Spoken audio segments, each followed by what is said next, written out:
Social મીડિયામાં viral થયેલ video જેમાં ડેરીડેન સર્કલ પાસે માર્ગ અવરોધ કરતા ઇસમને વાહન સાથે પકડી પાડી કાયદેસરની કાર્યવાહી કરવામાં આવી। સોશિયલ મીડિયા તથા ન્યૂઝમાં વિડીયો વાયરલ છે જેમાં એક સ્વિફ્ટ કાર જેનો રજિસ્ટર નંબર MH12FK 1901 ના અંદર બેસેલ ઇસમોએ પોતાના કબજાની સ્વિફ્ટ કાર ડેરીડેન સર્કલ પાસે આવતા જતા વાહનોને અડચણ થાય તે રીતે પોતાની ફોર વ્હીલ કાર પાર્ક કરી કેફી પીણું જેવું કંઈ પીતા હોય તેવો વિડીયો સોશિયલ મીડિયામાં વાયરલ થયો હતો। જે વાયરલ થયેલ વિડીયો અનુસંધાને પોલીસ કમિશનર નરસિંહા કોમર તથા એડિશનલ પોલીસ કમિશનર ડોક્ટર લીના પાટીલ તથા નાયબ police commissioner doctor Jagdish Chavda જેઓ ઝોન 1 ના ડીસીપી છે તેઓની સૂચનાથી એસીપી ડીજે ચાવડા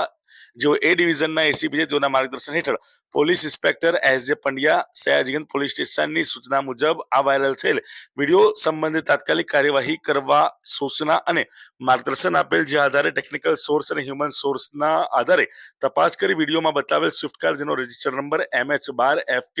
1901 હોય તેના ચાલકને શોધી અને પકડી પાડી તેના વિરુદ્ધમાં કાયદેસરની કાર્યવાહી હાથ ધરવામાં આવી હતી। પોલીસ દ્વારા વિકાસ શર્મા નામના ઈસમને ઝડપી પાડી કાયદેસરની કાર્યવાહી હાથ ધરવામાં આવી હતી।